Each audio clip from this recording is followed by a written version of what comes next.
Hello student, मेरा नाम अजय तिवारी है और आज हम एक नए वीडियो के साथ आए हैं। तो लास्ट लेक्चर में हम लोग एक 11th का चैप्टर पढ़े थे। पहला वो था अपना unit and dimension, physical world unit and dimension. उसके बाद उसके कुछ क्वेश्चन किए थे। आज भी हम उसी तरीके से एक चैप्टर पढ़ेंगे, बट आज 11th का चैप्टर नहीं होगा, आज एक 12th का चैप्टर लेंगे। ठीक है, तो इस तरीके से हम 11th का एक चैप्टर और एक 12th का चैप्टर ऐसा डालता जाऊँगा और आपकी जो भी क्वारीज है, जो भी दिक्कत है, आप यहाँ पे देख सकते हो। ठीक है, तो ये बहुत इंपॉर्टेंट होने वाला है वीडियो। मैं आपको यकीन दिलाता हूँ कि अगर आप यहाँ से क्वेश्चन देख रहे हो, थियरी देख रहे हो, तो अलग से कुछ नहीं करना पड़ेगा। आप इससे भी आप मेंस और एडवांस के लिए प्रिपेयर कर सकते हो। ठीक है, तो चलो आओ शुरू करते हैं। आज हम पढ़ेंगे इलेक्ट्रोस्टैटिक्स का पार्ट। चैप्टर का नाम है इलेक्ट्रोस्टैटिक्स, है ना। ये चैप्टर है इलेक्ट्रोस्टैटिक्स। क्या है इलेक्ट्रोस्टैटिक्स? इलेक्ट्रो का मतलब होता है something which is related to charge, और स्टैटिक्स का मतलब होता है एट रेस्ट। मतलब इलेक्ट्रोस्टैटिक में हम पूरे चैप्टर में चार्ज को रेस्ट में रख के बात करते हैं। इलेक्ट्रोस्टैटिक में क्या करते हैं हम? चार्ज को रेस्ट में रख के बात करते हैं। तो ये जो चैप्टर है इसको दो पार्ट में पढ़ा जाता है। एक है electric charge and field,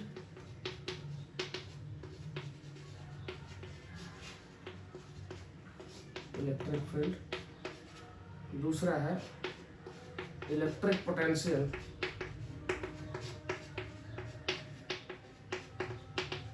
and capacitance.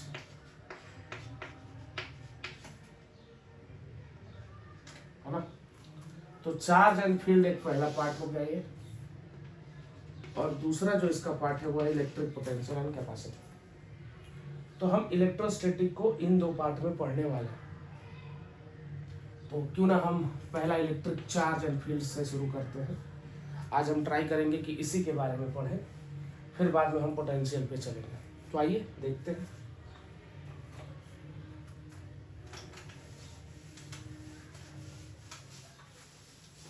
तो सबसे पहले जानते हैं कि चार्ज है क्या। चार्ज क्या है? तो देखो, चार्ज का डेफिनेशन अलग अलग है। कोई कहता है इंट्रिंसिक प्रॉपर्टी है, या मैटर की प्रॉपर्टी है, या फंडामेंटल है एक। बट मैं कहूंगा कि चार्ज जो अपने आसपास इलेक्ट्रिक या मैग्नेटिक फील्ड क्रिएट करता है विच क्रिएट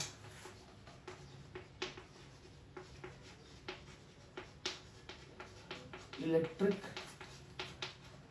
एंड मैग्नेटिक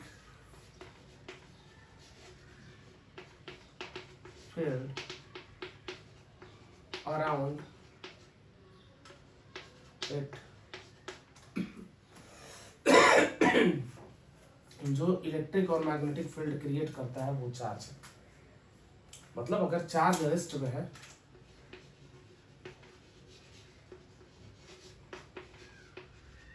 तो वो इलेक्ट्रिक फील्ड क्रिएट करेगा। अगर मोशन में है, चार्ज एट मोशन, तो ये मैग्नेटिक फील्ड क्रिएट करेगा।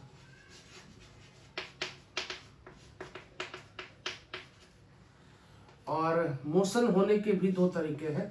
ये वाला था विथ कांस्टेंट वेलोसिटी। अगर कांस्टेंट वेलोसिटी से तो मैग्नेटिक फील्ड, लेकिन अगर वेरिएबल वेलोसिटी से,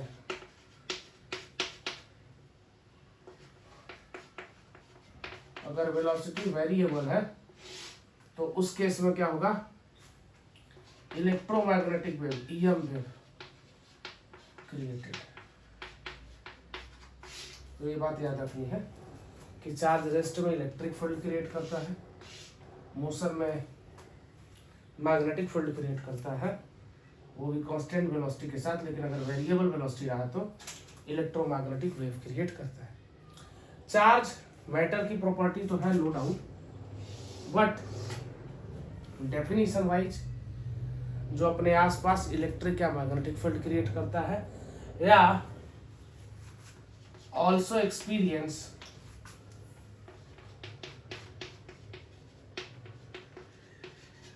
इलेक्ट्रिक और मैग्नेटिक फोर्स जो फील्ड क्रिएट कर सकता है, उस पर फोर्स भी लग सकता है। तो इस तरीके से हम चार्ज की बात करते हैं। It is denoted by Q. Unit की बात अगर करें होता है कूलम। कूलम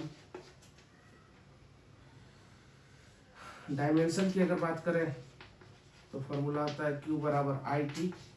I को A से लिखते हैं तो AT और IT हो जाएगा। तो इस तरीके से हम चार्ज की बात कर रहे थे।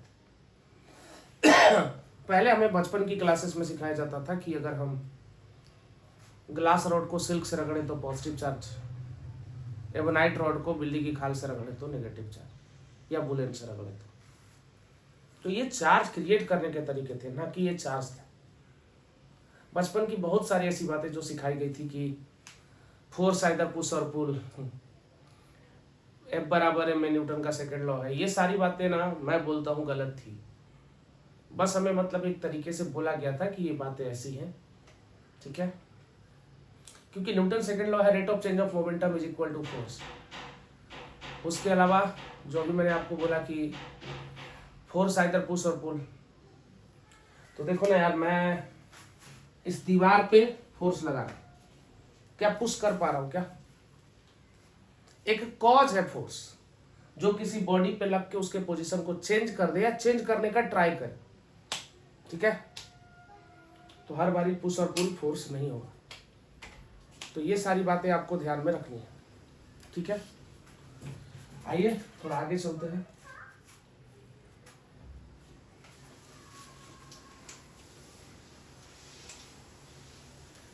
अभी हम देखेंगे कि चार्ज जो है वो क्रिएट कैसे होता है, हाउ टू क्रिएट चार्ज।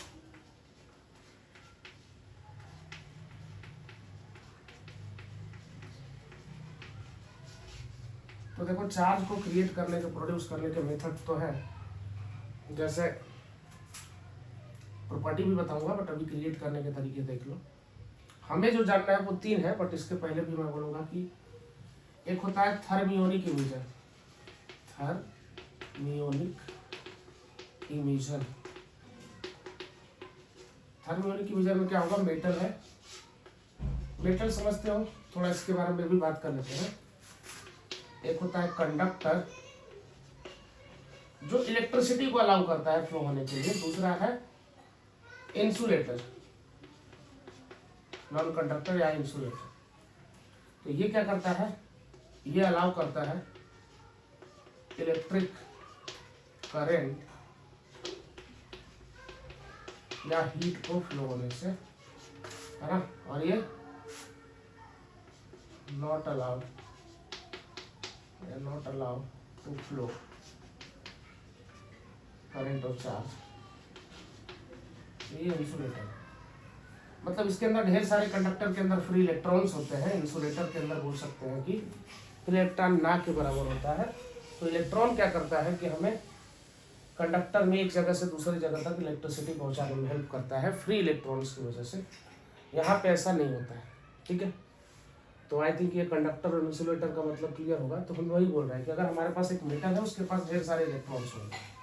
अगर मैंने इसको हीट दिया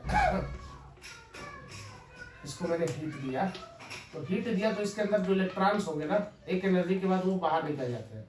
तो बाद में ये मेटल पे अगर इलेक्ट्रॉन बाहर निकल गया तो इस पे अपने आप पॉजिटिव चार्ज दिखने लगेगा। फिर से बताता हूं, चार्ज जनरली 2 तरह के हैं, एक पॉजिटिव चार्ज और एक नेगेटिव चार्ज। पॉजिटिव होता है, एक मेटल है मान लो मेरे पास, उस पर कोई चार्ज नहीं है, इसका मतलब ये नहीं है कि उस पर कोई अंदर चार्ज नहीं है। बोल सकते हैं न्यूट्रल है, इसका मतलब जितना अमाउंट ऑफ पॉजिटिव चार्ज उतना अमाउंट ऑफ नेगेटिव चार्ज है उसके पास। मान लो मैंने क्या किया, 10 इलेक्ट्रॉन है और 10 हमारे पास प्रोटॉन है, 1 इलेक्ट्रॉन निकाल दिया तो अभी प्रोटॉन की संख्या ज्यादा है, इलेक्ट्रॉन की कम है, तो एक्स्ट्रा जो नेट चार्ज है वो पॉजिटिव होना चाहिए। यानी डिफिशियंसी ऑफ इलेक्ट्रॉन को पॉजिटिव चार्ज कहते हैं। 1 इलेक्ट्रॉन बढ़ा दो तो इलेक्ट्रॉन का संख्या बढ़ गया, यानी नेगेटिव चार्ज बढ़ गया, ठीक है। तो हो जाएगा एक्सेस ऑफ इलेक्ट्रॉन। तो पॉजिटिव और जो नेगेटिव चार्ज है वो है एक्सेस और डिफिशियंसी। यहाँ क्या हुआ, इलेक्ट्रॉन की कमी हो गई तो पॉजिटिव चार्ज जनरेट हुआ। दूसरा जो है वो है फोटो इलेक्ट्रिक इफेक्ट। ये तो पक्का आपने सुना होगा, फोटो इलेक्ट्रिक इफेक्ट। आइंस्टाइन साहब का ये फोटो इलेक्ट्रिक इफेक्ट क्या है? ये मेटल सरफेस के ऊपर जब एक रेडिएशन गिराई जाती है, रेडिएशन बोला मैं, तो इसके इलेक्ट्रॉन बाहर निकल जाएंगे। सनलाइट से आने वाली रेडिएशन हो सकती है, सोर्स से आने वाली रेडिएशन, बल्ब से आने वाली रेडिएशन हो सकती है, तो इससे इलेक्ट्रॉन फिर से बाहर निकल जाएंगे और ये मेटल फिर से पॉजिटिवली चार्ज हो जाएगा। तो ये घटना फोटो इलेक्ट्रिक इफेक्ट कहलाती है। और जो इलेक्ट्रॉन बाहर निकले वो फोटो इलेक्ट्रॉन। तीसरा फील्ड इमिशन है। फील्ड इमिशन, फील्ड इमिशन क्या है? मान लो हम एक मेटल के प्लेट के बाजू में एक सीट लेके आते हैं जिसपे ढेर सारा पॉजिटिवली चार्ज है, हाईली पॉजिटिवली चार्ज, तो इसका फील्ड भी स्ट्रॉन्गर होगा और इलेक्ट्रॉन को क्या करेगा, अपनी तरफ खींचने लगेगा, और जिसकी वजह से इस मेटल पे बाद में क्या आ जाएगा, पॉजिटिव चार्ज आ जाएगा। तो ये घटना फील्ड इमिशन कहलाती है। मतलब इसका फील्ड इतना स्ट्रॉन्गर है, इलेक्ट्रिक फील्ड का अमाउंट बड़ा है कि ये चार्ज को अपनी तरफ खींच लिया, नेगेटिव चार्ज। तो ये जो 3 मेथड है, बेसिक मेथड है। आगे की जो 3 मेथड है वो हमारे सिलेबस में देखने को हमको ज्यादातर मिलता है, बट ये भी एक मेथड है जो हमें जाननी चाहिए।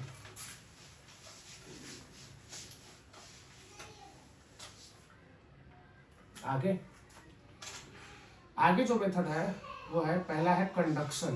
ध्यान से सुनिए, कंडक्शन क्या है? कंडक्शन, कंडक्शन जो मेथड है ना, 2 बॉडी है अगर हमारे पास, इन दोनों बॉडी पे चार्ज कुछ भी रहा हो,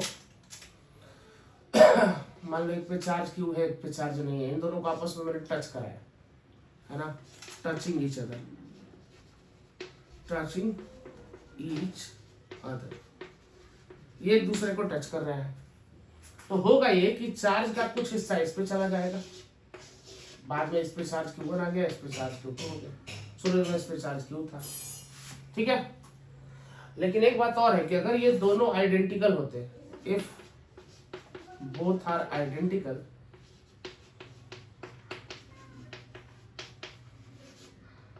then charge will distribute equally। Charge कैसा डिस्ट्रीब्यूट होता है? इक्वली डिस्ट्रीब्यूट होता है। मतलब हमारे पास 2 एक जैसे बॉडीज हैं, आपस में इनको टच करा तो एक पे चार्ज क्यों था, तो बाद में बिफोर की ये घटना है, आफ्टर जो होगा इस पे Q/2 होगा और इस पे भी Q/2। समझे कि नहीं समझे?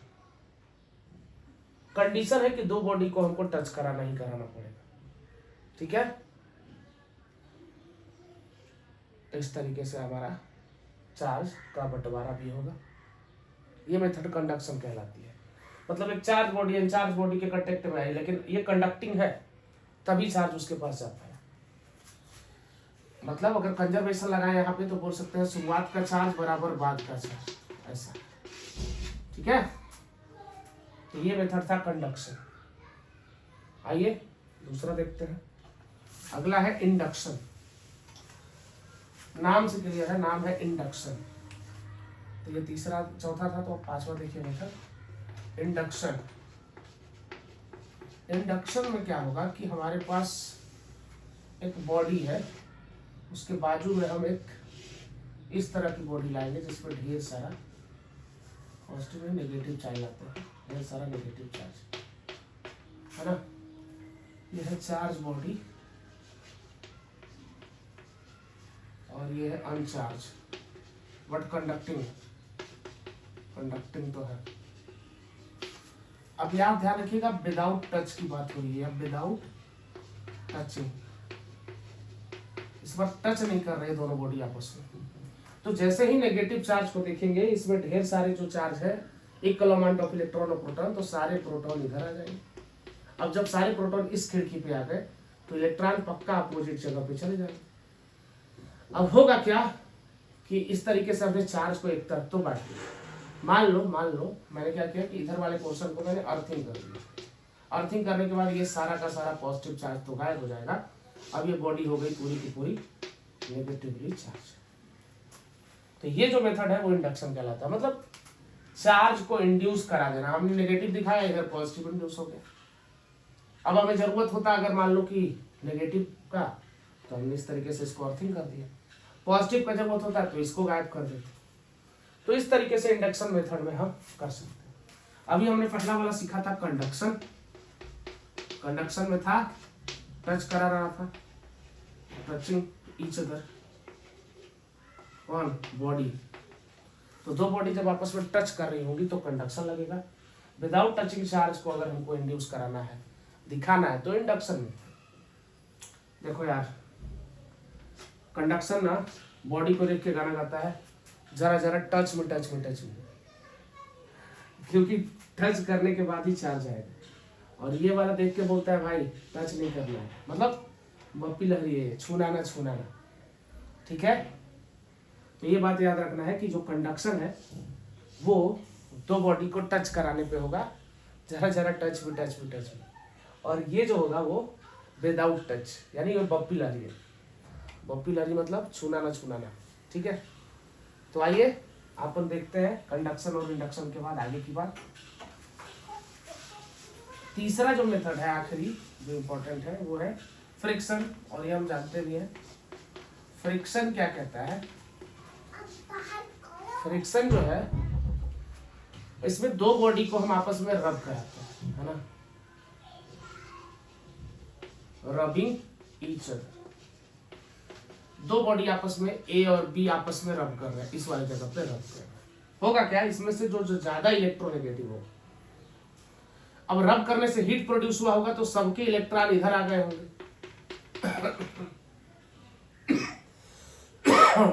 होगा ये, मान लो बी है मोर इलेक्ट्रोनेगेटिव,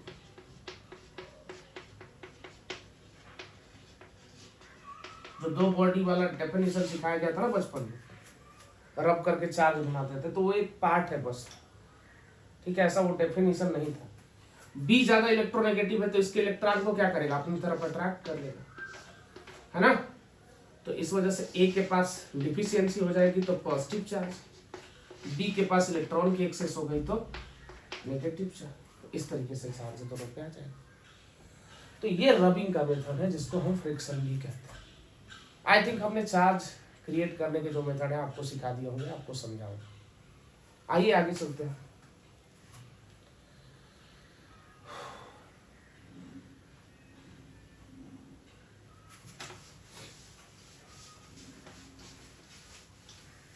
आगे जो है वो है प्रॉपर्टी ऑफ चार्ज।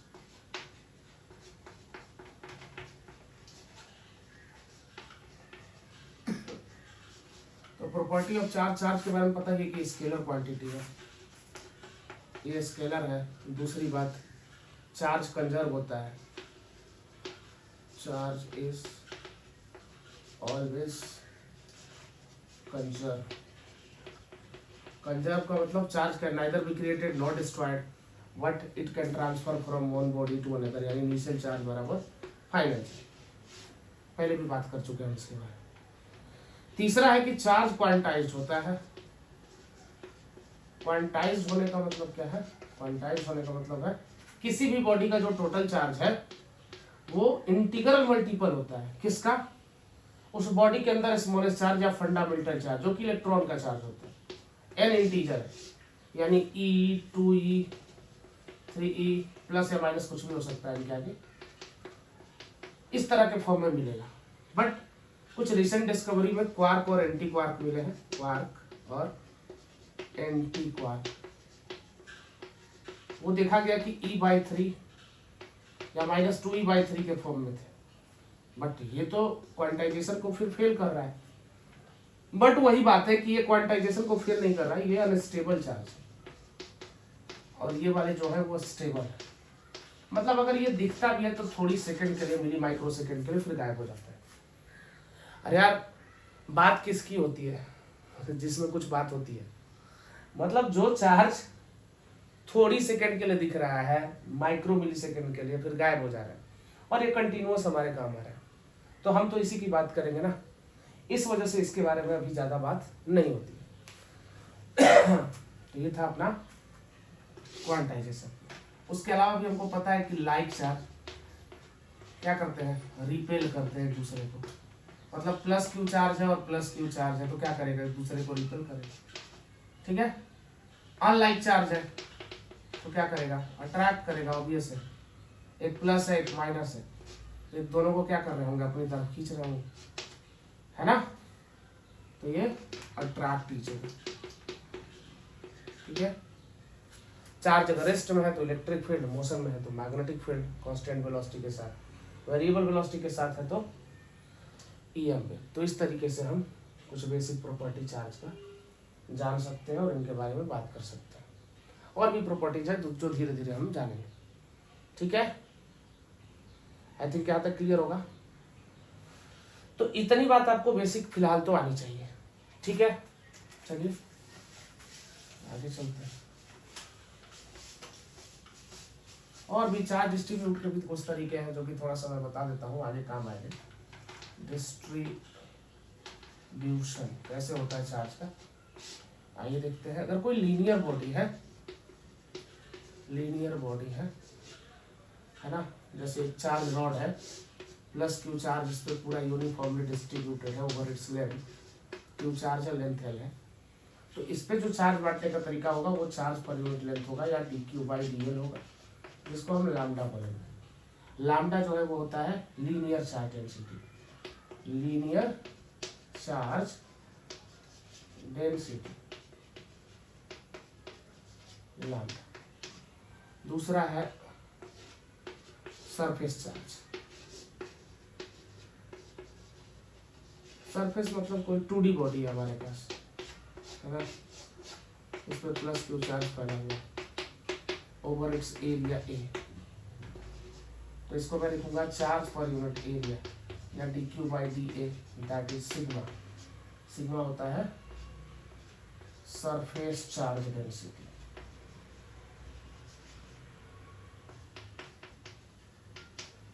ठीक है। तीसरा है अगर कोई हमारे पास सॉलिड है या वॉल्यूमेट्रिक बॉडी है, स्फीयर है मान लो हमारे पास, और स्फीयर पे चार्ज भरा है अंदर पूरा खचाखच 3D में है, तो क्या करेंगे हम, इस बार लिखेंगे चार्ज पर unit volume d q by d v, इसी को कहेंगे रो। ये है वॉल्यूमेट्रिक चार्ज डेंसिटी, मतलब चार्ज फैलाने के जो तरीके हैं वो ये 3 है। लीनियर बॉडी है तो इस तरह से चार्ज डिस्ट्रीब्यूट होगा, चार्ज पर यूनिट लेंथ। 2D बॉडी है तो charge per unit area. 3D body है, कोई वॉल्यूमेट्रिक बॉडी है तो चार्ज पर यूनिट वॉल्यूम। आई थिंक ये आपको क्लियर होगा। आइए आगे चलते हैं। तो यहाँ से कुछ चार्ज के बारे में इतनी सारी बातें हो गई, ये आगे के टाइम में यूज आएंगे, इस वजह से मैंने इनको आपको बताया। आइए आगे का देखते हैं। आगे का देखते हैं मतलब कि कूलम्ब्स लॉ से शुरू करते हैं। कूलम्ब्स लॉ क्या कहता है, तो कूलम्ब्स लॉ देखो, सबसे पहली बात तो ये पॉइंट चार्ज के लिए एप्लीकेबल है और ये एक्सपेरिमेंटल लॉ है। पहले तो इसका कोई प्रूफ नहीं मिलेगा आपको, ऐसा नहीं खोजने लग गए कि बताओ सर कहाँ से आया, जैसे न्यूटन्स लॉ ऑफ ग्रेविटेशन था तो उसी तरह से ये है एक्सपेरिमेंटल लॉ, और ये वैलिड है पॉइंट चार्ज के लिए। जैसे कि अगर 2 पॉइंट चार्ज Q1 और Q2 एक दूसरे से r डिस्टेंस पर सेपरेटेड है तो इनके बीच लगने वाला जो फोर्स है प्रोडक्ट ऑफ चार्ज के तो प्रोपोर्शनल और स्क्वायर ऑफ सेपरेशन के इनवर्सली प्रोपोर्शनल। तो प्रोपोर्शनल साइन हटता है तो एक कांस्टेंट आता है Q1 Q2 बाय r। यहाँ से अभी हम सिर्फ मैग्नीट्यूड लिख रहे हैं फोर्स का। K जो है वो इलेक्ट्रोस्टैटिक कांस्टेंट है जिसकी वैल्यू होती है 1/4πε0, इसकी वैल्यू आती है 9 × 10⁹ के की बात कर रहा हूँ, न्यूटन मीटर स्क्वायर पर कूलम्ब। इस तरीके से आप कर सकते हो। एप्सिलॉन नॉट जो है वो है permittivity of free space, permittivity of free space.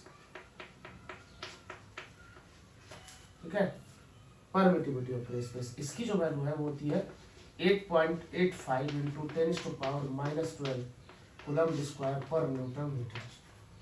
ये यहाँ चला जाएगा, ठीक है। तो ये इस तरीके से आपको ध्यान रखनी है। फाइनली हमारे पास आ चुका है की वैल्यू 1/4 पाई एप्सिलॉन नॉट या Q1 Q2 bye are square, ठीक है। अब अगर मुझे वेक्टर फॉर्म में लिखना होता तो इसको मैं लिखता 1 से 2 की तरफ, तो इधर लिख देता 2 की तरफ गया ना तो R21, और अगर इधर लिखना होता तो मैं लिखता R12 कोई सा भी लिखो, जैसे मुझे फोर्स लिखना होता, मैं इन वेक्टर फॉर्म की बात कर रहा हूं, तो क्या लिखता F12, तो क्या लिखता 1/4 pi epsilon not Q1 Q2 bye R12 के मॉड का स्क्वायर मैग्नीट्यूड, और इधर लिखता R12 वेक्टर का यूनिट का, यूनिट वेक्टर हमेशा डायरेक्शन बताता था। और एलिमिनेट करते अगर इसको तो 1/4 pi epsilon not Q1 Q2। अब R12 का मतलब है R1 vector minus R2 vector, इसके मॉड का स्क्वायर, और यहाँ पे R12 जब है तो वेक्टर को यानी R12 वेक्टर को उसी के मैग्नीट्यूड से डिवाइड कर दिया जाए, तो ये आ जाता। मतलब फाइनली इसको लिख सकते हैं, इसको भी ऐसा लिख सकता हूँ, तो 1/4 pi epsilon not Q1 Q2 by R1 minus R2, ये भी R1 माइनस R2 होगा, पहले से स्क्वायर है तो ये क्यूब हो जाएगा, और इधर R12 का वेक्टर है तो R1 vector minus R2 vector, ये हो जाएगा F12 इन वेक्टर। अब ये आपको पता है तो F21 आप बड़े आराम से खुद से बता सकते हो। तो ये कूलम्ब्स लॉ है, ये मैग्नीट्यूड था और ये था वेक्टर फॉर्म में। इस तरीके से आप बता सकते हो।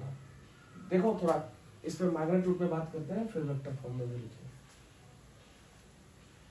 आई थिंक यहाँ तक क्लियर होगा। फिर से कूलम्ब्स लॉ पॉइंट चार्ज के लिए एप्लीकेबल है, ये एक एक्सपेरिमेंटल लॉ है। जैसे हमारे पास 1 माइक्रोकूलम और 2 माइक्रोकूलम दो चार्ज है और दूसरे से 10 सेंटीमीटर की दूरी है।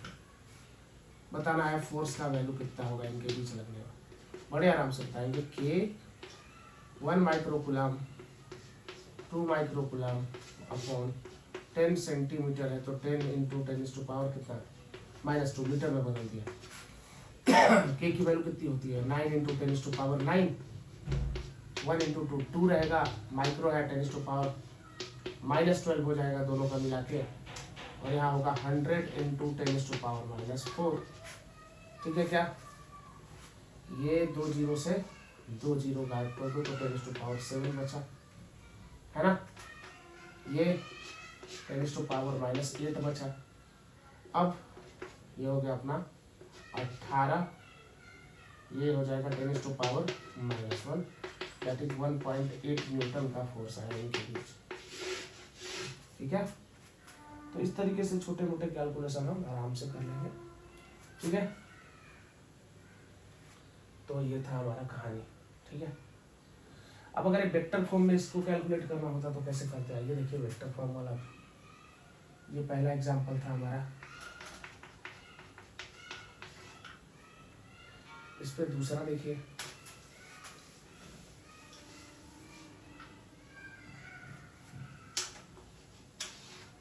दूसरा देखिए इस पर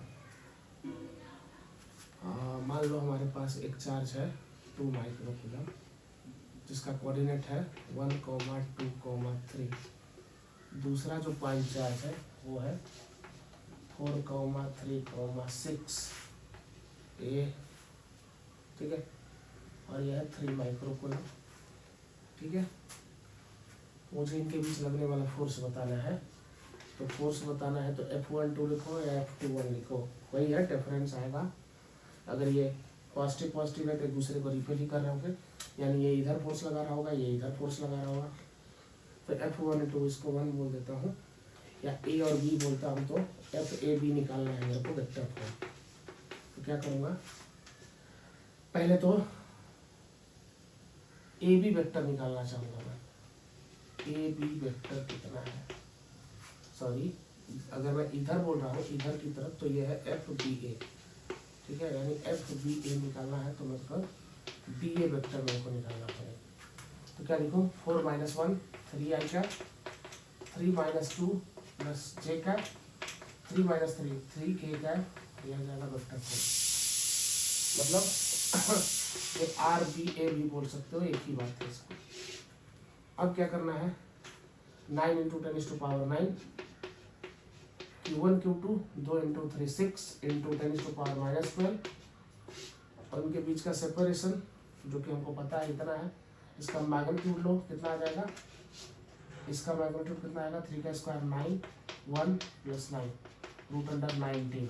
तो √19 का स्क्वायर और यहाँ वेक्टर और उसी के मैग्नीट्यूड से डिवाइड करो।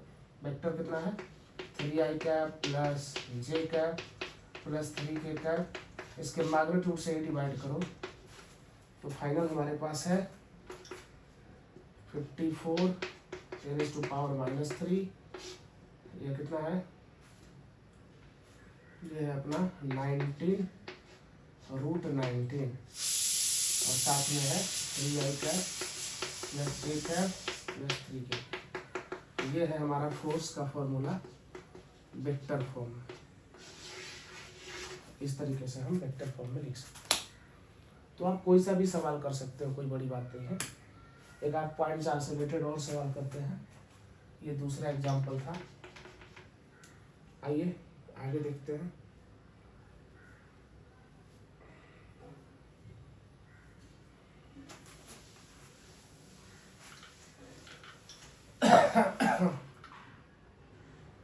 अगला मान लो हमारे पास एक प्लस क्यू चार्ज है और इससे आर दूरी पर एक इलेक्ट्रॉन है जिसका मास है m। इलेक्ट्रॉन पर नेगेटिव चार्ज होता है और वो सर्कुलर पाथ पे ऐसे घूम रहा है विथ वेलोसिटी v। ठीक है, तो आर की वैल्यू पूछा है कि इनके बीच का सेपरेशन कितना होगा या वेलोसिटी की वैल्यू कितनी होगी, ये सब बातें पूछी जा सकती है। मतलब मैंने बोला सेंटर में प्लस क्यू चार्ज है, इससे आर दूरी पे एक इलेक्ट्रॉन है जिसका मास है m, वो सर्कुलर पाथ पे रिवॉल्व कर रहा है। ऑब्वियस है, तो इसके सेंटर की तरफ उसके पास एक एक्सेलरेशन होगा और जो इसके बीच फोर्स प्रोवाइड करेगा और that centripetal force balance by this electrostatic force जो कि कूलम्ब फोर्स है। इलेक्ट्रोस्टैटिक लिख करें क्योंकि इसको सेंट्रीपिटल बोल चुका हूँ। ये हो जाएगा mv²/r = ये होगा k/r² होगा। ये वाले r से एक वाला r कैंसिल हो गया। यहाँ से हम बड़े आराम से वेलोसिटी और r दोनों निकाल सकते हैं। r निकालना होता तो k/e/mv² और खाली v निकालना होता, अगर मुझे v निकालना होता तो k/e/m और r नीचे चले जाते mr का √v आ जाता। तो इस तरीके से हम ये भी क्वेश्चन बड़े आराम से चुटकियों में सॉल्व कर सकते हैं। इस तरह के सवाल मेंस वगैरह में नीट में आपने देखा होगा, प्रीवियस ईयर सेक्शन में आपको मिल जाएगा। तो ये था हमारा एग्जाम्पल नंबर 3। चलिए आगे चलते हैं। अब है सुपरपोजिशन प्रिंसिपल, वो क्या कहते हैं, है ना, वो भी देखते हैं।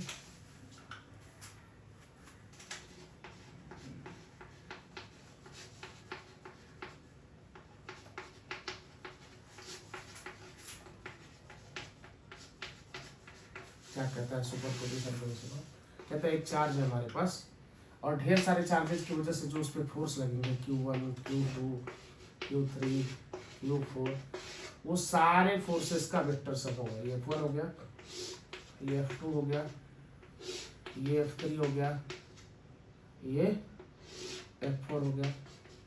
तो इस तरीके से F नेट जो होगा वो सभी फोर्सेस का वेक्टर सम है। ठीक है, जो भी सेपरेशन रहा हो, यहाँ से R1 R2 ये R3 ये R4, तो हम बड़े आराम से लिख देंगे कि वेक्टर फॉर्म में लिखना है, मतलब तो हम लिख लेंगे और फाइनली वेक्टर मेथड से हम जोड़ देंगे। ये हमारा सुपरपोजिशन प्रिंसिपल है। यानी net force due to different charges on this small q charge is equal to vector sum of all these forces. ठीक है, तो इस तरीके से हम सुपरपोजिशन प्रिंसिपल लिखेंगे। इसके एग्जाम्पल्स देख लीजिए सुपर पोजिशन के, क्या कह रहा है एग्जाम्पल। जैसे मान लीजिए एग्जाम्पल के लिए जो भी रहा क्वेश्चन नंबर, एक ट्रायंगल लिया हमने और इस ट्रायंगल पे plus Q charge plus Q charge plus Q charge, चलिए इक्विलेटरल ट्रायंगल ले लिया और बोला कि किसी एक वर्टेक्स पे, ये नाम रखता हूँ ए बी सी, तो किसी एक वर्टेक्स पे बताओ नेट फोर्स की वैल्यू कितनी होगी। आई थिंक किसी पे भी सेम ही होगी, है ना। सी पे देखते हैं, ये वाला इसको इधर रिपेल कर रहा होगा ये, और इसका अमाउंट अगर एफ बोलूँ तो ये वाला इसको इधर रिपेल कर रहा होगा, इसका अमाउंट भी एफ ही होगा, क्योंकि चार्ज का अमाउंट भी सेम है और इनके बीच का सेपरेशन भी सेम है। अब अगर मैं इसको थीटा बोलूँ तो इक्विलेटरल ट्रायंगल में सारे एंगल भी बराबर होंगे, तो एंगल कितना होना चाहिए, 3 थीटा इज इक्वल टू 180, यानी थीटा की वैल्यू 60 डिग्री, है ना। तो ये अगर 60 है तो ये भी 60 होगा। अब दो वेक्टर पता है और उनके बीच का हमको एंगल पता है, तो रूल कहता है कि जब हम रिजल्टेंट लिखते थे दो वेक्टर का, एक वेक्टर ए और एक वेक्टर बी है और इनके बीच का एंगल थीटा होता था, तो जो रिजल्टेंट आता था वो आता था root under a square plus b square plus 2ab cos of theta, ये आता था। कई बार हमको अल्फा इनके बीच का रिजल्टेंट का एंगल भी लिखना पड़ता। पहले अभी तो नेट फोर्स में निकालना चाहूँगा, एफ नेट कितना आ जाएगा, तो रूट अंडर एफ का स्क्वायर प्लस एफ का square 2f1 f2 cos of 60 degree, I think cos 60 1/2 होता है, तो ये इससे कैंसिल होगा, रूट अंडर 3f स्क्वायर यानी रूट 3f। अब जो f की बात कर रहे हैं उसका अमाउंट कितना है, तो f का अमाउंट है k q1 q2 अपॉन इनके बीच का सेपरेशन यानी l का स्क्वायर, तो root 3 k q square by l square, ये आंसर हो जाएगा। क्लियर है सर। जब आप वेक्टर लिखते थे तो वहां पे एक एंगल होता था tan अल्फा, जो कि रिजल्टेंट के साथ बनाता था, वो कैसे निकालोगे, तो याद होगा b sin theta upon a plus b cos theta, इससे आप रिजल्टेंट के साथ बनने वाला एंगल भी निकाल सकते हो।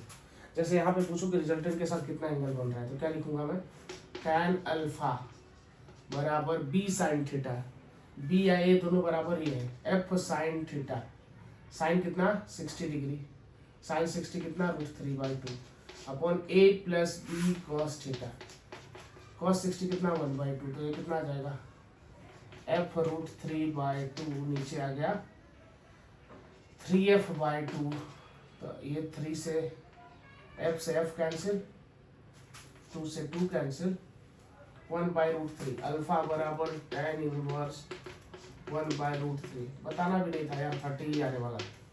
जब दो फोर्स बराबर होता है तो रिजल्टेंट बीचों बीच होता है, तो ये एंगल 30 पे रहता है।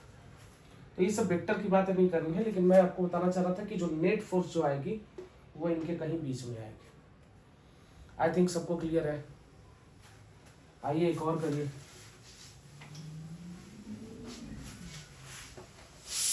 अगर ट्रायंगल की जगह पे स्क्वायर होता तो क्या होता, एक स्क्वायर है और फिर से सब पे पास प्लस क्यू चार्ज है और साइड है ए, किसी एक वर्टेक्स पे नेट फोर्स बताइए।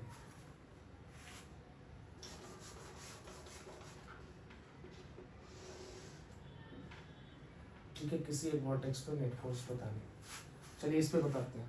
ये वाला इसको इधर रिपेल कर रहा होगा, ये वाला इसको इधर रिपेल कर रहा होगा, ये वाला फोर्स और ये वाला फोर्स सेम होगा, तो इसको F और F मान लेता हूँ।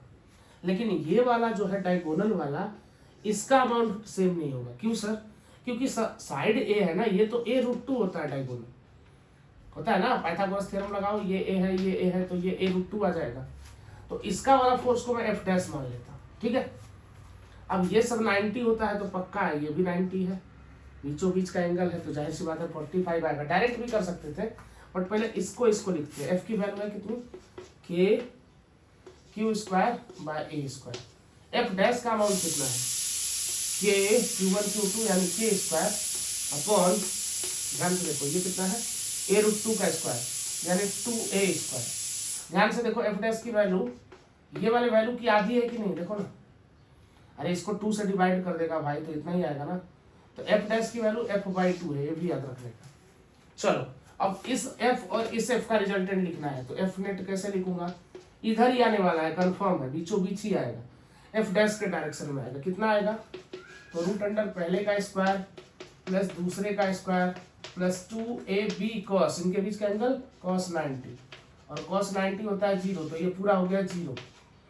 F square root under 2f का स्क्वायर आ गया रूट 2f, मतलब इधर जो आने वाला है इन दोनों का रिजल्टेंट आ गया रूट 2 टाइम्स एफ, और एफ डैश का वैल्यू इधर ही है, जो एफ डैश है उसका वैल्यू कितना है f/2, तो नेट फोर्स कितना आ जाएगा अपना, एक तो आया है रूट 2f और एक आया है f/2, तो इन सबको दोनों को जोड़ दूंगा तो नेट फोर्स आ जाएगा। f कॉमन लूंगा तो रूट 2 प्लस 1/2, f की वैल्यू अगर डाल दूं तो f की वैल्यू कितनी आई थी, kq² by a square into root 2 plus 1/2, तो इस तरीके से हम आंसर लिख सकते हैं। क्लियर है, इसका रिजल्टेंट निकालोगे तो 45 डिग्री आएगा, बीचों बीच आएगा, दोनों फोर्स बराबर है तो रिजल्टेंट हमेशा बीचों बीच होता है। क्लियर है आई थिंक आपको, आइए देखते हैं। तो ये था सुपरपोजिशन का क्वेश्चन, इस तरीके से आप कर सकते हैं। आइए थोड़े और आगे चलते हैं, उनके बारे में और समझते हैं। तो कूलम्ब्स लॉ में इस तरीके से हम निकालेंगे, है ना, बोलो कोई दिक्कत। तो अगर कूलम्ब्स लॉ से रिलेटेड कोई सा भी सवाल है तो आप इस तरीके से पॉइंट चार्ज से रिलेटेड सवाल आप कर सकते हैं। तो यहाँ था चार्ज और कूलम्ब्स लॉ, हमने अभी तक ये सीखा, ठीक है।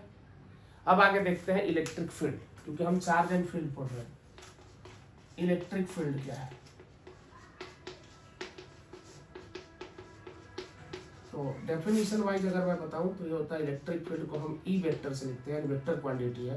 ये होता है electrostatic force per unit test charge या चार्ज, तो फोर्स पर यूनिट चार्ज पे जो फोर्स लगेगा उसको फील्ड कहते हैं, ठीक है। यूनिट की बात अगर करें तो क्या होगा इसका, न्यूटन पर कूलम, ये हो जाएगा ये।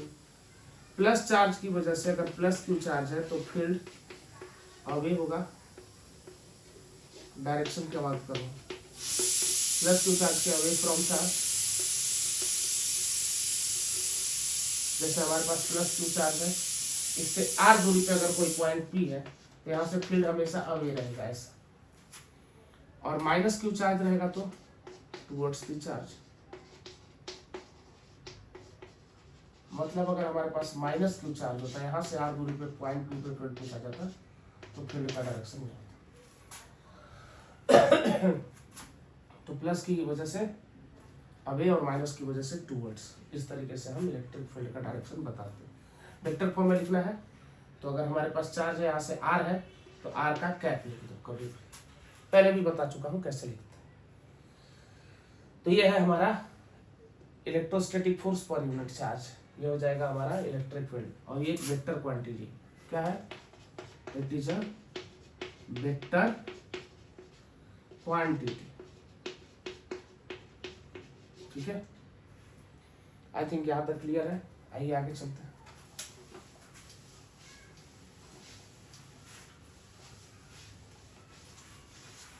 ठीक, अब electric field due two point charge देखते हैं। Electric field due two point charge, ये कैसे निकालते हैं, हाथ से निकालेंगे। हमारे पास एक प्लस क्यू चार्ज है, यहाँ से r दूरी पर एक पॉइंट P है, इस P पे इलेक्ट्रिक फील्ड बताइए। तो जैसा मैंने आपको रूल बताया था, यहाँ एक टेस्ट चार्ज लेके आओ, कोई सा चार्ज, जो टेस्ट मतलब ये खा के टेस्ट नहीं करेगा यार, ये क्या एक्सपीरियंस कर रहा है ये बताना है, तो वो टेस्ट कर रहा है इसको। चलिए देखिए, तो जैसे ही हम टेस्ट चार्ज यहाँ लेके आए, इनके बीच लगने वाला इलेक्ट्रोस्टैटिक या कूलम फोर्स हो जाएगा k q not by r square. अब according to definition of electric field क्या कहता है, electric field at point P निकालना है तो इलेक्ट्रोस्टैटिक फोर्स जो निकला होगा पर यूनिट टेस्ट चार्ज, जो टेस्ट करने के लिए चार्ज लाया था उससे डिवाइड करना पड़ेगा। ये कितना है, k q not upon r square, इसको डिवाइड करना है q नॉट से, तो q नॉट से q not cancel, k q by r square. Direction plus है तो इधर ही रहेगा, यानी आर कैप लिख दो तो फाइनल आ चुका है हमारे पास इलेक्ट्रिक फील्ड का अमाउंट कितना, के क्यू बाय आर स्क्वायर। ठीक है, यह है electric field due two point. तो के क्यू बाय आर स्क्वायर, ये बात याद रखनी। ठीक है, तो अभी के लिए इंट्रोडक्शन में इतना ही, फिर हम इसके आगे का मतलब इलेक्ट्रिक फील्ड से कंटिन्यू करेंगे। इलेक्ट्रिक फील्ड का एक सेपरेट वीडियो में बनाने वाला हूँ। ठीक है, अभी तक आज हमने चार्ज, कूलम्ब्स लॉ और इलेक्ट्रिक फील्ड का डेफिनेशन देखा। इसके बाद मैं आपको एक इलेक्ट्रिक फील्ड का सेपरेट वीडियो बना के देने वाला हूँ। उसमें मैं सारे टॉपिक कवर करूँगा और इनफैक्ट अभी भी कर सकते हैं कुछ टॉपिक, है ना, करते हैं, आगे जो बचेगा उसको अगले में करेंगे। तो चलिए आगे करते हैं। अभी मिटा दूँ, चलिए मिटाते हैं इसको। Electric field due to charge ring, electric field due to charge ring. आइए देखते हैं, करेंगे क्वेश्चन। बट अभी देखिए एक रिंग है हमारे पास, इस पे प्लस क्यू चार्ज हर जगह डिस्ट्रीब्यूटेड है, हर जगह फैला है, तो मतलब सरकमफेरेंस पे ही फैलेगा। रेडियस इसका आर है, प्लस क्यू चार्ज इस पे डिस्ट्रीब्यूटेड है। पहले हमको सेंटर पे बताना है कि इलेक्ट्रिक फील्ड एट सेंटर कितना होगा। क्या लगता है, अगर मैं छोटा सा एक आर्क काटूं, यहाँ से डीएल ले लूं, तो इस आर्क की वजह से इधर होगी फील्ड। फिर यहाँ अगर मैं आर्क काटता तो इसकी वजह से एक फील्ड इधर, सेम अगर इधर आर्क काटता तो उसकी वजह से फील्ड इधर हो। मतलब सारे फील्ड एक दूसरे को कैंसिल कर रहे होते, तो net electric field at centre क्या होगा, 0 होना चाहिए। आप खुद से देखो, ये वाले प्लस की वजह से इधर फील्ड, तो इस वाले प्लस की वजह से अपोजिट फील्ड। तो इस तरीके से सारे फील्ड एक दूसरे को कैंसिल कर देंगे, तो इलेक्ट्रिक फील्ड एट सेंटर क्या हो जाएगा, 0। तो एट सेंटर अगर पूछा तो आप याद रखो कि इलेक्ट्रिक फील्ड का अमाउंट 0 होता है। ठीक है, आओ एक्सिस पे देखते हैं।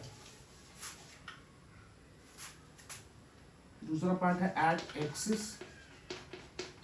एक्सिस पे कैसे देखेंगे, तो ये चार्ज है, ऐसे है ये रिंग, ऐसे, और इसका रेडियस जो है वो है आर। यहां से एक्स दूरी पे एक्सिस पर मैंने लिया, ये एक्सिस है उसका, समझ रहे हो, ये रिंग है, ये रिंग, और इस रिंग का सेंट्रल एक्सिस ये वाली है। ठीक है, अब इससे एक्स दूरी पे एक पॉइंट पी लिया, यहां पे आपको बतानी है कि कितनी होगी इलेक्ट्रिक। तो प्लस क्यू चार्ज फिर से पूरा डिस्ट्रीब्यूटेड है ओवर इट्स सर्कमफेरेंस, ये डिस्ट्रीब्यूटेड है। अब यहां से एक्स दूरी पे मैंने यहाँ पे एक छोटा सा डीएल काटा, डीएल पे छोटा सा चार्ज डीक्यू होगा, और इसको ऐसे जोड़ा, क्योंकि प्लस क्यू चार्ज की वजह से फील्ड ऐसी होनी चाहिए, तो ये हो जाएगा डीई। ठीक है, डी है, अगर डायस्टिकली अपोजिट एलिमेंट यहाँ काटता तो ये भी डीई होता, तो डीई का 2 कंपोनेंट होता है। डी का अगर ये थीटा है तो ये भी थीटा होगा, ये थीटा सिमेट्रिसिटी से, तो ये भी थीटा। डी का कॉस थीटा, डी का कॉस थीटा ऐड होगा, ये डी का साइन थीटा, तो इधर भी डी का साइन थीटा, ये एक दूसरे को कैंसिल कर देंगे डायस्टिकली अपोजिट एलिमेंट। तो नेट जो आने वाला है वो डीई कॉस थीटा की वजह से ही आने वाला है। तो हम इंटीग्रेशन नेट फील्ड जब लिखेंगे तो लिखेंगे डीई का कॉस थीटा, सर 2DE लिखो, वो भी लिख सकते हैं, integration of 2DE cos theta भी लिख सकते हैं। बट जब चार्ज को जोड़ना शुरू करेंगे ना, खाली DE cos थीटा लिखा है मतलब किस चारों तरफ से जोड़ेंगे, यानी 0 से लेके प्लस क्यू चार्ज तक पूरा जोड़ना है। इसमें मैंने दोनों तरफ से काटा तो आधा आधा चार्ज ले पाएंगे, तो इसमें 0 से Q/2 तक लेंगे चार्ज, तो इस तरीके से बड़े आराम से निकाल देंगे। अब देख लो क्या आ जाएगा, यहां से यहां तक डी का जो फॉर्मूला है क्या आएगा, के dq/r स्क्वायर, यहां से यहां तक का डिस्टेंस कितना है, यार है x है, तो पाइथागोरस थ्योरम लगाओ, √r स्क्वायर x स्क्वायर, यहां आ जाएगा r square x square, root में था तो इसका स्क्वायर कर दो। अब यहां लिख दो, चाहे यहां लिख दो, क्या लिखो, k dq/r square x square, cos theta है, cos थीटा इस देखो इस वाले ट्रायंगल में cos थीटा क्या होता है, base upon hypotenuse, x upon r square plus x square, root में है तो पावर 1/2। फाइनली डी क्यू पूरा 0 से लेके क्यू तक जोड़ोगे तो D Q D Q D Q जोड़ते जोड़ते पूरा, इंटीग्रेशन का मतलब जोड़ना, पूरे सरकमफेरेंस पे अगर डी क्यू जोड़ोगे तो क्यू बदल जाएगा, ये फाइनली क्यू हो जाएगा। तो के एक्सिस पे जो आया के कैपिटल क्यू एक्स अपॉन, ये देखो पावर में 1 है, ये 1/2 है, आर स्क्वायर एक्स स्क्वायर की पावर 3/2, ये आ जाएगा हमारा आंसर। देख लो अच्छे से। तो रिंग की वजह से उसके एक्सिस पे इतनी होती है इलेक्ट्रिक फील्ड। अब पूछा जाएगा सर सेंटर पे तो आप 0 बता दिए और इधर इलेक्ट्रिक फील्ड है, मतलब कहीं मैक्सिमम भी हुआ होगा? हाँ हुआ होगा। कैसे चेक करेंगे? लिख के चेक करेंगे, आइए देखते हैं। तो ये है k q x upon r square x square की पावर 3/2। मुझे चाहिए इलेक्ट्रिक फील्ड मैक्सिमम, तो इसके लिए मेरे को लगाना पड़ेगा मैक्सिमम मिनिमम। ई किसके हिसाब से वेरी कर रहा है? एक्स के, तो मैं लिखने वाला हूँ dE/dx और उसकी वैल्यू करने वाला हूँ 0। चलिए करते हैं, जो कांस्टेंट है उसको बाहर निकालिए, के क्यू को बाहर करिए। पहले का डिफरेंशिएशन 1, दूसरे से मल्टीप्लाई, माइनस दूसरे का डिफरेंशिएशन, इसका डिफरेंशिएशन कितना होगा? 3/2 आर स्क्वायर एक्स स्क्वायर की पावर 1/2 इनटू इन दोनों में से एक्स स्क्वायर का 2x। अभी तो ये दूसरे का डिफरेंशिएशन हुआ, पहले से मल्टीप्लाई, एक्स एक्स मल्टीप्लाई होगा तो एक्स स्क्वायर, और जो नीचे है उसका होल स्क्वायर करेंगे तो आर स्क्वायर एक्स स्क्वायर की पावर जो 3/2 था अब 3 हो जाएगा। इसको करना है 0, कर दो 0, ये भी 0 चला गया, ये भी 0 चला गया। इनमें से कॉमन क्या है? पावर में 1/2 ले लो, R square plus x square की पावर में 1/2, अंदर क्या बचा? अंदर बचा R square plus x square, ये बचा 1/2 और 1 3/2 होगा, माइनस ये वाले 2 से ये वाला 2 कैंसिल, ये भी गया 3x स्क्वायर, ये वाला भी 0 होना चाहिए, तो ये 0 और ये भी 0। देखो r square plus x square minus x square, तो क्या are square minus 2x square को 0 लिख दो, x की वैल्यू हो जाएगी यहाँ से प्लस माइनस r/√2। मतलब ये वो जगह है जहाँ पे इलेक्ट्रिक फील्ड की वैल्यू मैक्सिमम होगी। अगर मैं ग्राफ बनाऊं इलेक्ट्रिक फील्ड वर्सेस x का, तो ये ऐसी और ये ऐसी, मतलब इधर कहीं प्लस r/√2 पे और इधर माइनस r/√2 पे इलेक्ट्रिक फील्ड होगी मैक्सिमम। ठीक है, इस तरीके से याद रखना। उसका अमाउंट भी जानना है तो हम बता देंगे, ये वाली वैल्यू यहाँ पे डाल दो भाई, तो यहाँ से मिल जाएगा हमको। आई थिंक यहाँ तक क्लियर होगा आपको। ठीक है, आइए देखते हैं।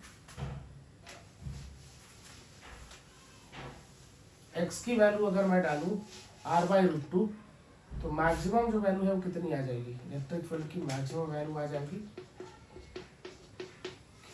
के क्यू, x की जगह पे डालता हूँ r/√2, यहाँ पे भी आर स्क्वायर, x की जगह पे r/2 r²/2 ले लूँ का होल पावर 3/2, तो फाइनल आ जाएगा के क्यू r/√2, नीचे आ जाएगा 3r² का पावर 3/2, है ना। और हम इसको लिख पाएंगे के क्यू r/√2, ये देखो कितना हो जाएगा, कितना हो जाएगा 3√3 r³ अपॉन 2√2,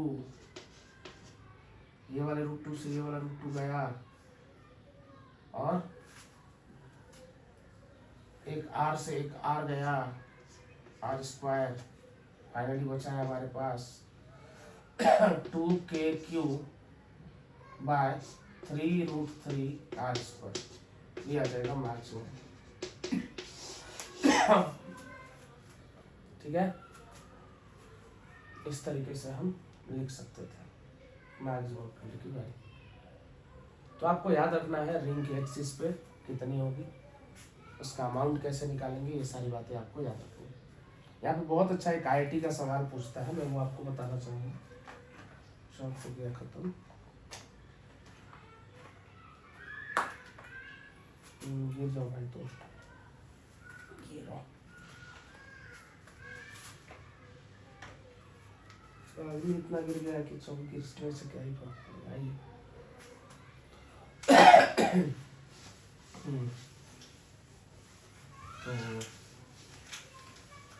तो रिंग की वजह से ये था हमारा। एक सवाल है कि हमारे पास एक चार्ज रिंग है, ध्यान से देखिए, इसका रेडियस जो है वो, ये सेंटर है, रेडियस r, ठीक है। इस पे plus Q charge uniformly distributed है, ठीक है। इसके सेंटर पे एक इलेक्ट्रॉन है जिसका मास m है, और हम इसको इसके एक्सिस पे स्लाइटली डिस्प्लेस कर रहे हैं, ठीक है। हम इसको एक्सिस से मतलब x डिस्प्लेस किए, यहाँ से लेके यहाँ तक का जो डिस्टेंस है वो x है, ठीक है। ऑब्वियस अगर मैं इसको x तक का दिया होगा तो ये इधर कहीं पहुंचा होगा, बट इलेक्ट्रिक फील्ड तो पीछे लग रहा होगा, है ना सर। कैसे? अरे प्लस क्यू चार्ज होता तो फील्ड के डायरेक्शन में फोर्स लगता है, और जो फोर्स लग रहा होगा वो पीछे लग रहा होगा। फील्ड आगे लग रही होगी नो डाउट इसका फील्ड, लेकिन जो फोर्स है वो पीछे लगेगा, क्योंकि इलेक्ट्रॉन है, इलेक्ट्रॉन यहाँ आ चुका है, यहाँ आ चुका है। तो सिंपल है कि मैं अगर इसको ऑसिलेट करके छोड़ दूंगा, यहाँ से आगे लेकर छोड़ दूंगा, तो ये फिर आगे से पीछे आएगा, यहाँ रुकेगा नहीं क्योंकि यहाँ पे इसके पास वेलोसिटी है, फिर पीछे आ जाएगा। तो ये ऑसिलेशन कर रहा है। इलेक्ट्रॉन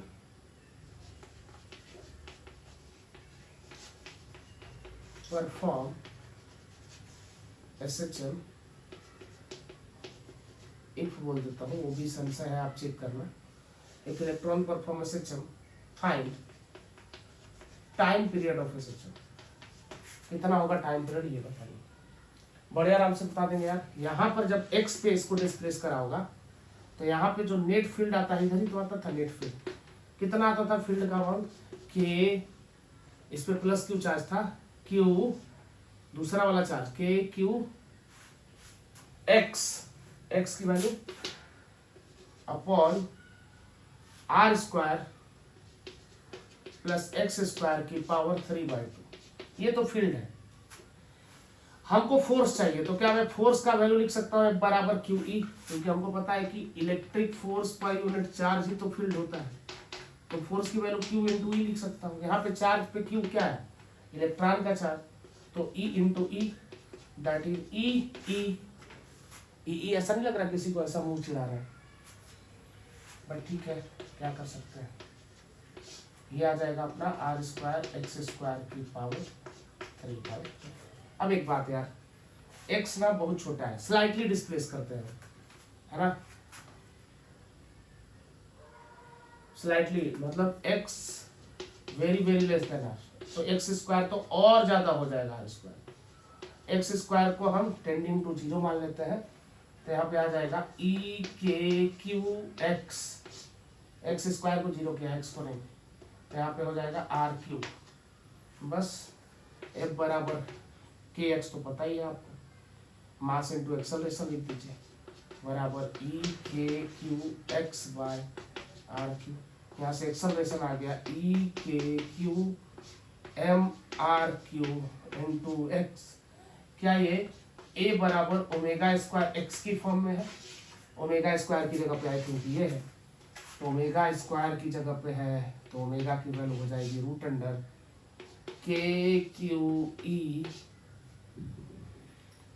KQE अपॉन MR3, और टाइम पीरियड का फॉर्मूला तो हमको पता है 2π/ओमेगा।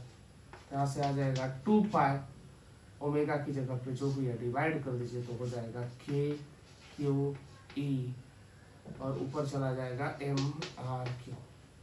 इस तरीके से हम टाइम पीरियड निकाल सकते थे, बढ़िया है। तो ये था, अगर एक हमारे पास रिंग है और उस रिंग के चार्ज रिंग के सेंटर पे एक इलेक्ट्रॉन है, वो स्लाइटली डिस्प्लेस कर रहा है, तो वो SHM परफॉर्म करेगा, क्योंकि ये इस फॉर्म में आ चुका है। और अगर SHM परफॉर्म करेगा तो ओमेगा होगा, टाइम पीरियड होगा, तो हम बड़े आराम से निकाल सकते हैं। अगली बार फ्रीक्वेंसी भी निकाल सकते हैं, फ्रीक्वेंसी होता है 1/टाइम। तो इस तरीके से हम क्वेश्चन कर सकते हैं।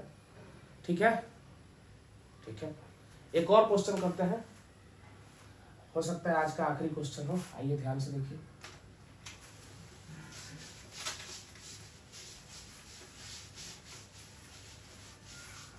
क्या है आज का आखिरी क्वेश्चन? एक चार्ज रिंग है हमारे पास, ठीक है, चार्ज रिंग है। ध्यान से, इसका सेंटर है O। यहाँ से एक रॉड रखा है, रॉड पे भी मान लीजिए चार्ज है, इस पे प्लस क्यू चार्ज है, रॉड पे स्मॉल क्यू चार्ज है, और रॉड का लेंथ जो है वो रेडियस के ही बराबर है इसके, ये भी R। ठीक है, अब बताना इस रिंग और रॉड के बीच में कितना फोर्स लगेगा। ये एक rod, uniform rod. Find force between ring and rod. बतानी है कि कितनी लगेगी फोर्स। बता देंगे यार, कैसे बताएंगे? यहां से x दूरी पे जाएंगे और dx काट लेंगे। लीनियर है ना, तो डिस्ट्रीब्यूशन तो यही होगा dx, और इस dx पे चार्ज हो जाएगा dq। अब हम f और dq के बीच, अब यहां से यहां तक का तो हमको फील्ड पता ही है, इलेक्ट्रिक फील्ड का डायरेक्शन इधर ही होगा। कितना होगा एट x? फील्ड कितनी हो जाएगी? k q x upon r square x square की पावर कितनी? 3/2। फोर्स लिखना है यहाँ पे, बड़े आराम से लिखेंगे। ये वाला इसको धक्का दे रहा होगा, तो df छोटा सा फोर्स होगा छोटे से चार्ज की वजह से, ex इंटू डी क्यू लिख देंगे, k q x upon r square x square की पावर 3/2। ये डी क्यू कैसे लिखेंगे? लिख देंगे यार, D q by D x की जो वैल्यू है चार्ज पर यूनिट, वो है q बाय आर। चार्ज पर यूनिट लेंथ, चार्ज है q और रेडियस आर, यहाँ से डी क्यू आ जाएगा कितना? q by r into d x. लिखते हैं यहाँ पे q by r into d x. अब इसको इंटीग्रेट कर दो दोनों को। ठीक है, कहाँ से शुरू करोगे? सेंटर से लेके आर तक, तो सेंटर से लेके आर तक इंटीग्रेट कर दो, जो भी आंसर होगा आपका आ जाएगा। और अगर आपको लिबरेट करना है तो मैं कर सकता हूँ, ऐसा कोई बड़ा बात नहीं। यह आ जाएगा अपना k q upon r times r square x square की पावर 3/2 x dx। देखो इधर भी x है, इधर भी x है, तो इंटीग्रेट करने के लिए एक काम करो, r स्क्वायर एक्स स्क्वायर को ना t स्क्वायर मानो, तो जैसे यहाँ t स्क्वायर डालोगे तो पावर में टी क्यू हो जाएगा, और ये हो जाएगा 2x dx is equal to 2t dt, यानी x dx की जगह पर t dt लिख दोगे। तो बड़े आराम से आप लिख सकते हो इसको k q t dt, और नीचे r, और इसको मैंने बोला टी स्क्वायर करोगे तो टी स्क्वायर से टी स्क्वायर टी की पावर 3 हो जाएगा। एक टी से एक टी कैंसिल, फाइनल आपके पास आ चुका है। यहाँ से देखो ध्यान से, के क्यू बाय आर, देखो ऊपर डी टी है नीचे टी स्क्वायर है, इसका इंटीग्रेशन क्या होगा? ऊपर जाएगा, इंटीग्रेशन में क्या होगा? पावर में ऐड करते हैं, -1/t होगा, 1/t, टी की जगह पर क्या लिखना है? -1/t r square x square. अब लिमिट डाल सकते हो, कहाँ से कहाँ तक? 0 से लेके r तक। तो यहाँ 0 डालोगे तो 1/r, और अगर r डालोगे तो 1/ कितना? √2r आ जाएगा। बस फिर माइनस अंदर डाल देना, यहाँ से आंसर है, बड़े आराम से आप लिख सकते हो। आई थिंक हो जाएगा, नहीं होगा तो मैं ये वाला मिटा रहा हूँ, देख लो यहाँ पर आ चुका है, k q बाय r। ठीक है, और नीचे था अपना -1/t, दैट इज लिमिट डालना था मेरे को, तो सबसे पहले अपर लिमिट डालूंगा, तो हो जाएगा कितना?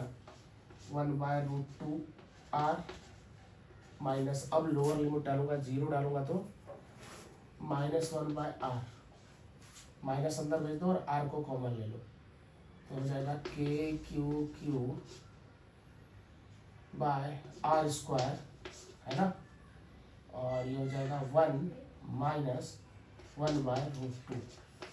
आई थिंक ये हमारा होगा आंसर, ये होगा फोर्स का अमाउंट। तो कोई बड़ी बात नहीं है, हम बड़े आराम से इस तरह के सवाल कर सकते हैं। ठीक है, आशा है आपको पसंद आया होगा।